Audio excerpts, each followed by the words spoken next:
नमस्कार, जय माता दी मित्रों। महाश्री ज्योतिष समाधान में आपका बहुत बहुत स्वागत है।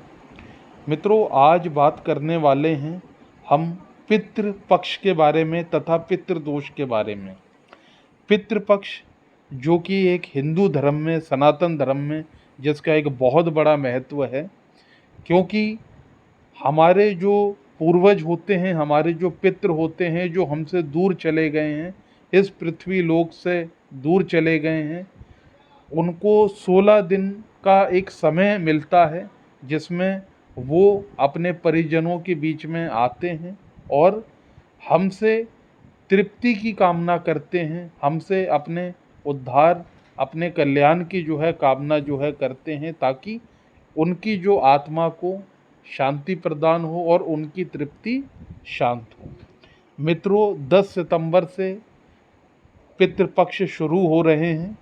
पितृपक्ष भाद्रपद मास के शुक्ल पक्ष की पूर्णिमा से शुरू होते हैं तथा आश्विन मास की अमावस्या को समाप्त होते हैं। यह 16 दिन ऐसे होते हैं जो कि हमारे जो पितृ होते हैं, हमारे माता पिता, दादाजी, जो भी पितृ हमारे बीच नहीं हैं, जो पितृलोक देवलोक में रहते हैं, वह 16 दिन के लिए हमारे पास आते हैं ताकि हम उनके लिए, उनकी आत्मा के लिए, उनकी संतुष्टि के लिए, तृप्ति के लिए उनको प्रसन्न कर सकें।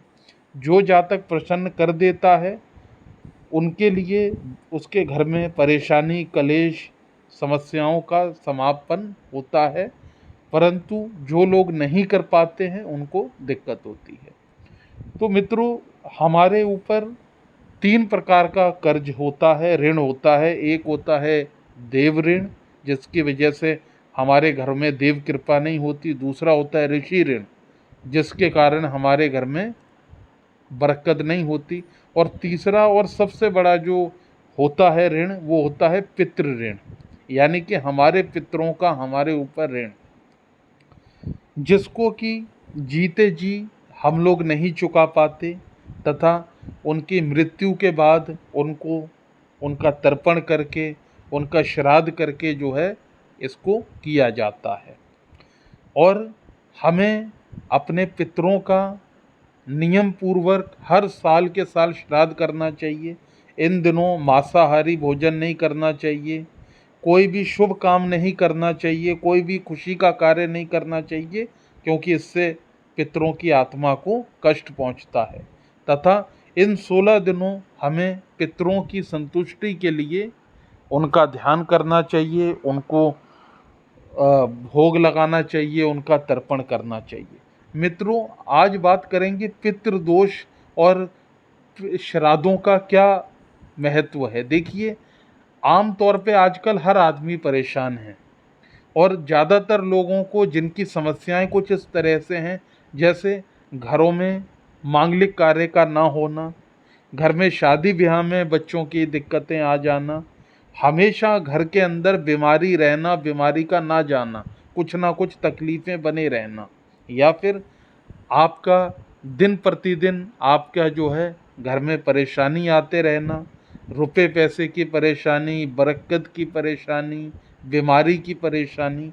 तो यह सब पितृदोष के कारण होता है। जब हमारे पितरों के कुछ इच्छाएं अधूरी रह जाती हैं, उनको मुक्ति नहीं मिल पाती, उनका तर्पण नहीं हो पाता है उनको, इसीलिए हमारे पितरों का आशीर्वाद हमारे घर पे नहीं मिलता, जिसके कारण हमको परेशानियां उठानी पड़ती हैं।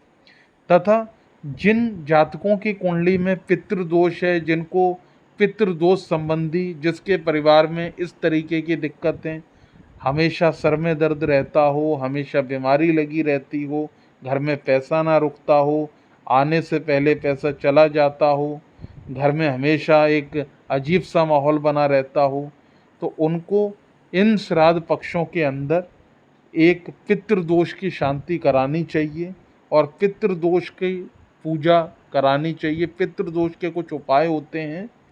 जो जातक इस प्रकार की परेशानी से जूझ रहे हैं, जिनकी कुंडली में इस तरीके की परेशानियां हैं, उनकी कुंडली में पितृदोष है, तो वह यदि चाहें तो हमारे दिए गए नंबर पर अपना जन्म तिथि, जन्म समय, जन्म स्थान व्हाट्सअप करके हमें कॉल के माध्यम से, व्हाट्सअप के माध्यम से हमसे जुड़ें, कुंडली का विश्लेषण कराएं। यदि उनकी कुंडली में इस तरीके की दिक्कत आ रही है, अगर आपको कहीं ना कहीं पितृ ऋण से आप दबे हुए हैं, दिक्कत है, तो हम आपकी कुंडली का विश्लेषण करके इसका उपाय बताएंगे और इसको आपको इन समस्याओं से बाहर निकलने का रास्ता बताएंगे। मित्रों, ये 16 दिन ऐसे होते हैं, यदि आप पितृ ऋण से दबे हुए हैं, देव ऋण से, ऋषि ऋण से दबे हुए हैं, तो यह वो समय रहता है कि यदि इसका इंतज़ाम करा दिया जाए ठीक से, तर्पण जो करना है, श्राद्ध जो करना है, वो आप हर साल करें, वो एक अलग चीज़ हो जाती है। परंतु यदि आप अपने पितृ ऋण से दबे हुए हैं, देव ऋण या ऋषि ऋण से, तो आपको इसका उपचार कराना पड़ेगा। सबसे पहले कुंडली का विश्लेषण कराइए, अपनी पूरी जन्म तिथि, जन्म समय, जन्म स्थान व्हाट्सअप करिए। उसके बाद आप हमसे सलाह लें, परामर्श लें। हम आपको बिल्कुल इस बारे में आपको बताएंगे और इसका एक उपाय करके देंगे या उपाय आपको बताएंगे, इसको करेंगे। तथा इसके बाद आप देखेंगे, अगर यह ऋण आपके ऊपर से हटेगा, हम कहते हैं कि जीवन के अंदर जब हमारे पितृ खुश होंगे, जब हमारा पितृ ऋण खत्म हो जाएगा, आप देखिएगा कि आपके जीवन में बदलाव कैसे आता है। और अगले साल इन्हीं दिनों तक आप देखिएगा कि आपकी परिस्थिति क्या हो गई होगी। यदि आप हमसे कुछ पूछना चाहते हैं, जानकारी चाहते हैं, दिए गए नंबर पर संपर्क करें। जय माता दी।